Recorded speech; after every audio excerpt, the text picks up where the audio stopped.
नमस्कार। Habitat society services के इस ट्यूटोरियल में आप सभी दोस्तों का स्वागत है। आपको याद दिला दूं कि ये ट्यूटोरियल सोसाइटी के सभी ऑफिस बेयरर्स, कमिटी मेंबर्स और सोसाइटी मैनेजर्स के लिए एक जरूरी लर्निंग और रेफरेंस टूल है, जिससे आप अपनी डिसीजन मेकिंग और आपके सोसाइटी के डे टू डे फंक्शनिंग को एफिशिएंटली पूरा कर पाएंगे। तो शुरू करते हैं हमारा आज का वीडियो। इस वीडियो में हम देखेंगे क्लॉज 11 जनरल मीटिंग्स पार्ट 1, जिसमें हम कवर करेंगे A first general meeting, B annual general body meeting यानी कि AGM. A first general meeting, bylaw number 84। जो प्रमोटर्स ने सोसाइटी के रजिस्ट्रेशन के लिए एप्लीकेशन साइन किया है, उनका पहला जनरल बॉडी मीटिंग सोसाइटी के रजिस्ट्रेशन के डेट के 3 महीने के अंदर होना चाहिए, जैसे कि रूल 59 ऑफ द रूल्स में दिया गया है। पहला जनरल बॉडी मीटिंग कन्वीन करने की रिस्पॉन्सिबिलिटी चीफ प्रमोटर्स की होगी, जो स्पेसिफाइड टाइम पीरियड के अंदर मीटिंग बुलाएंगे। Bylaw number 85। अगर सोसाइटी के चीफ प्रमोटर पहला general body meeting bylaw number 84 में दिए गए पीरियड के अंदर नहीं बुलाता, तो रजिस्टरिंग अथॉरिटी इसे कन्वीन करने का काम करेगी। Bylaw number 86। पहले जनरल बॉडी मीटिंग का क्लियर 14 दिन का नोटिस सोसाइटी के चीफ प्रमोटर या अगर एप्लीकेबल हो तो रजिस्टरिंग अथॉरिटी के ऑथराइज्ड ऑफिसर द्वारा उन सभी प्रमोटर्स को दिया जाएगा जिन्होंने सोसाइटी के रजिस्ट्रेशन के लिए एप्लीकेशन साइन किया है। Bylaw number 87A। सोसाइटी के पहले जनरल बॉडी मीटिंग में नीचे दिए गए काम किए जाएंगे। 1. मीटिंग के लिए प्रेसिडेंट का इलेक्शन किया जाएगा। 2. उन नए मेंबर्स का एडमिशन किया जाएगा जिन्होंने सोसाइटी की मेंबरशिप के लिए अप्लाई किया है। 3. चीफ प्रमोटर द्वारा प्रिपेयर किए गए स्टेटमेंट ऑफ अकाउंट्स जो सोसाइटी के फर्स्ट जनरल मीटिंग के डेट से 14 दिन पहले तक होगा, उसे रिसीव और अप्रूव किया जाएगा। 4. जब तक सोसाइटी के बायलॉज के तहत रेगुलर इलेक्शंस नहीं होते, तब तक एक प्रोविजनल कमेटी बनाई जाएगी। इस प्रोविजनल कमेटी के पास वही पावर्स और फंक्शंस होंगे जो एक्ट, रूल्स एंड बायलॉज के मुताबिक इलेक्ट किए गई कमेटी के होते हैं। 5. ये डिसाइड किया जाएगा कि सोसाइटी मैक्सिमम कितने फंड्स बोरो कर सकती है। 6. कमेटी को ऑथराइज किया जाएगा कि वो प्रमोटर बिल्डर से प्रॉपर्टी के राइट, टाइटल और इंटरेस्ट को सोसाइटी के नाम पर कन्वे करवा सके। 7. जरूरत पड़ने पर सोसाइटी के लिए साल भर के लिए एक इंटरनल ऑडिटर अपॉइंट किया जाएगा और उसकी रेम्यूनरेशन भी फिक्स की जाएगी। 8. प्रोविजनल कमेटी के एक मेंबर को ऑथराइज किया जाएगा ताकि वो प्रोविजनल कमेटी की पहली मीटिंग बुला सकें। 9. सोसाइटी को डिस्ट्रिक्ट की हाउसिंग फेडरेशन और बायलॉ नंबर 6 में मेंशन की गई और इंस्टीट्यूशंस के मेंबर के रूप में एफिलिएट करने पर विचार किया जाएगा। 10. चेयर की परमिशन से किसी भी और मैटर को डिस्कस किया जा सकता है। इसके अलावा नीचे दिए गए पॉइंट्स सिर्फ प्लॉट परचेज टाइप सोसाइटी के लिए एप्लीकेबल होंगे। 11.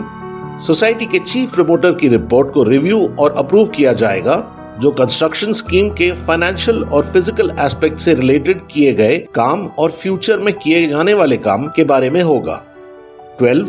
सोसाइटी के चीफ प्रमोटर द्वारा वेंडर्स के साथ प्लॉट या बिल्डिंग खरीदने के लिए की गई अग्रीमेंट को कंफर्म किया जाएगा। 13. साइट प्लान और कंस्ट्रक्शन स्कीम को अप्रूव किया जाएगा। 14. सोसाइटी के चीफ प्रमोटर द्वारा किए गए आर्किटेक्ट की अपॉइंटमेंट को कंफर्म किया जाएगा, या अगर चीफ प्रमोटर ने कोई अपॉइंटमेंट नहीं किया है तो एक नया आर्किटेक्ट अपॉइंट किया जाएगा, या फिर पहले से अपॉइंटेड आर्किटेक्ट की जगह एक नया आर्किटेक्ट अपॉइंट किया जाएगा। 87B। अगर first general meeting provisional committee elect करने में फेल होती है तो रजिस्टरिंग अथॉरिटी को यह अधिकार होगा कि वो ऐसी कमेटी नॉमिनेट करें जिसमें सोसाइटी का चेयरमैन और सेक्रेटरी भी शामिल होंगे और ये कमेटी 1 साल तक के लिए रहेगी। Bylaw number 88।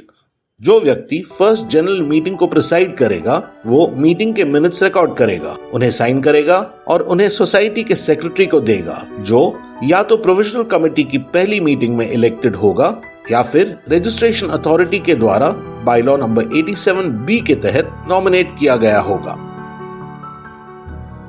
Bylaw number 89। Society के चीफ प्रमोटर को सोसाइटी के ऑफिस बेयरर्स के इलेक्शन के तुरंत बाद ये रिस्पॉन्सिबिलिटी देनी होगी। ए, सोसाइटी के सारे रिकॉर्ड्स, खास करके सोसाइटी के रजिस्ट्रेशन के लिए की गई एप्लीकेशन की कॉपी जो रजिस्टरिंग अथॉरिटी से वापस मिली हो। बी, सोसाइटी के बायलॉज की कॉपी जो रजिस्टरिंग अथॉरिटी द्वारा रजिस्टर की गई हो। C, certificate of registration of the society. D, जो चालान्स हैं उनकी कॉपीज जो अमाउंट्स बैंक में क्रेडिट की गई हैं। ई, जो यूज चेक्स के काउंटरफॉइल्स हैं और जो अनयूज चेक्स और फॉर्म्स हैं। एफ, बैंक के पासबुक्स। जी, जो भी एग्रीमेंट्स चीफ प्रमोटर ने अलग अलग पार्टीज के साथ किए हैं। एच, जो statement of accounts chief promoter ने प्रिपेयर किया है। I, membership applications. J, promoters की statement of information. K, expended amounts के vouchers. L, cash balance. M, site plan या कंस्ट्रक्शन स्कीम। एन, सोसाइटी की पहली जनरल बॉडी मीटिंग के minutes. O, registering authority और लोकल अथॉरिटी के साथ हुई कॉरेस्पॉन्डेंस फाइल्स। पी, और सारे दूसरे रिकॉर्ड्स जो डिजिटल फॉर्म में हो और सोसाइटी के एसेट्स जो उसकी पोजेशन में हैं, उन सब को भी बिना छुपाए देना होगा। क्यू, एक डॉक्यूमेंट्स हैंडओवर रिपोर्ट बनाना। बायलॉ नंबर 90, प्रोविजनल कमेटी या नॉमिनेटेड कमेटी को वो सभी पावर्स और फंक्शंस मिलेंगे जो एक कमेटी को मिलते हैं, जो कि एक्ट, रूल्स और बायलॉज के अकॉर्डिंग ड्यूली इलेक्ट की गई हो। बायलॉ नंबर 91, प्रोविजनल कमेटी या नॉमिनेटेड कमेटी का टेन्योर 1 साल तक होगा या जब तक सोसाइटी के बायलॉज के अंडर रेगुलर इलेक्शंस नहीं हो जाते।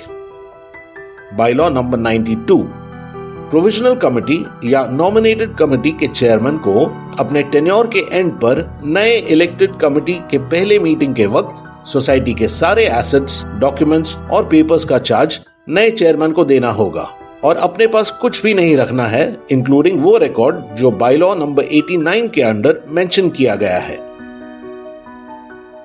B, annual general body meeting. Bylaw number 93A, society की एनुअल जनरल बॉडी मीटिंग हर साल 30 सितंबर से पहले होनी चाहिए, जैसे कि सेक्शन 75(1) ऑफ द एक्ट में दिया गया है। बी, अगर बायलॉ नंबर 93A के according annual general body meeting को बुलाने में डिफॉल्ट होता है तो उस पर डिस्क्वालिफिकेशन और एक्शन होगा, जैसे कि सेक्शन 75(5) ऑफ द एक्ट में दिया गया है। बायलॉ नंबर 94, सोसाइटी की एनुअल जनरल बॉडी मीटिंग में नीचे दिए गए बिजनेस को ट्रांजैक्ट किया जाएगा। ए, सोसाइटी की पिछली एनुअल जनरल बॉडी मीटिंग या स्पेशल जनरल बॉडी मीटिंग के मिनट्स पढ़े जाना और उस पे लिए गए एक्शन को नोट करना। बी, कमेटी से एनुअल रिपोर्ट प्राप्त करना जो पिछले कोऑपरेटिव साल की एक्टिविटीज का ओवरव्यू हो, साथ ही रूल 62(1) के अंडर प्रिस्क्राइब्ड फॉर्म N में अकाउंट्स का स्टेटमेंट जो पिछले कोऑपरेटिव साल की इनकम और एक्सपेंडिचर दिखाए, और बैलेंस शीट जो पिछले कोऑपरेटिव साल के अंत तक होगा। सी, पिछले कोऑपरेटिव साल के लिए एक्ट के सेक्शन 75(2)A के तहत अपॉइंटेड ऑडिटर से प्राप्त ऑडिट रिपोर्ट को कंसिडर करना। डी, कमेटी से ऑडिट रेक्टिफिकेशन रिपोर्ट को प्राप्त करना और उस पर लिए गए एक्शन को नोट करना। ई, अगले फाइनेंशियल ईयर के लिए एनुअल बजट को डिस्कस करना और प्रेजेंट करना। एफ, स्टेट गवर्नमेंट के अप्रूव्ड पैनल से ऑडिट के लिए एक ऑडिटर अपॉइंट करना। जी, कमेटी से एनुअल रिटर्न रिसीव करना, जैसे कि 75(2) और 95(1)B में दिया गया है। एच, सोसाइटी के एक्ट, रूल्स और बायलॉज के प्रोविजन के तहत कोई भी ऐसे मामले को जनरल बॉडी मीटिंग की डिसीजन, कंकरेंस या सैंक्शन की जरूरत हो तो उन्हें कंसिडर करना। I, registering authority, statutory auditor, government, collector, local authority या किसी और कॉम्पिटेंट अथॉरिटी से जो भी इंपॉर्टेंट कम्युनिकेशंस रिसीव हुए हैं उन्हें कंसिडर करना। जे, जब ड्यू हो अपनी कमेटी के इलेक्शन की डेट डिक्लेयर करना और इलेक्शन को कंडक्ट करना। के, जब रेगुलर एजेंडा खत्म हो जाए तो चेयर की परमिशन से कोई और मैटर कंसिडर करना। तो आज के लिए बस इतना ही। अगले सेक्शन में हम आपको बताएंगे क्लॉज 11 जनरल मीटिंग्स पार्ट 2, सी स्पेशल जनरल बॉडी मीटिंग्स। फिर मिलेंगे अगले सेक्शन में। हैबिटेट सोसाइटी सर्विसेज से जुड़ने के लिए धन्यवाद।